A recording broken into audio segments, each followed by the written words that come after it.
Você está me filmando? Penso que o Conselho de Defesa dos Direitos da Pessoa Humana aqui do Distrito Federal foi uma construção árdua, que tem uma alegria muito grande de ter sido uma das construtoras desse processo.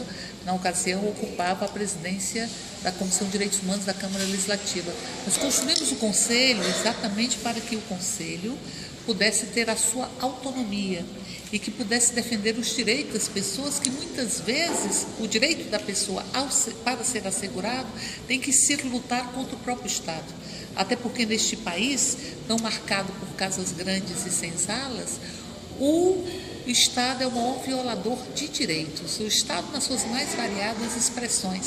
Então, portanto, o Conselho ele tem que ter sua autonomia, isso não é uma compreensão minha, isso é o que está escrito na lei. E o Conselho é o responsável por organizar a conferência. Então, o governo não pode encarar que o Conselho é subalterno ao secretário ou a quem quer que seja, ou ao próprio governo. O Conselho é um espaço da sociedade em parceria, pactuado com o próprio Estado, porque ele é paritário, para que se possa discutir as políticas e que se possa preservar a autonomia, a liberdade e assegurar a dignidade humana desse quadrilátero chamado Distrito Federal. Não tem nenhum tipo de lógica, a não ser a lógica do arbítrio, a não ser a lógica das botas e baionetas metafóricas, de se tentar fazer esse nível de cerceamento ao Conselho e impossibilitar que o Conselho possa organizar o que está previsto em lei, que é a Conferência de Direitos Humanos, que é quem traça a política para os direitos humanos aqui no Distrito Federal. Então, portanto, a intervenção do governo do Distrito Federal é inadmissível. Ela só pode ser permitida se nós estivéssemos vivendo no arbítrio, na exceção. O Conselho é quem organiza a conferência, o Conselho tem que ter autonomia, esse é o entendimento, inclusive, do Conselho Nacional, porque já estivemos com a ministra dos Direitos Humanos, Maria do Rosário, falando sobre isso, sobre todas as tentativas de cerceamento da atuação do Conselho Distrital, e há uma posição que foi explicitada pelo Conselho Nacional e encaminhada para o governo do Distrito Federal, dizendo que o Conselho é autônomo.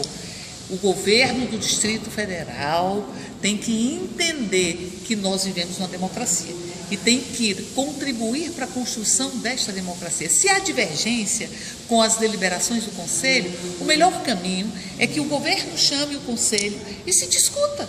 E a partir daí se tire uma proposta que seja consensuada. Mas a força, ela se mostrou sempre transitória. Não é com a força, não é com as mordaças que se tenta construir um processo permanente e duradouro. Por isso nós vamos e fazemos um apelo ao governo, que é um governo democrático popular, para que esse governo possa sentar, negociar e possa recolher as botas e baionetas e dar o grito da democracia.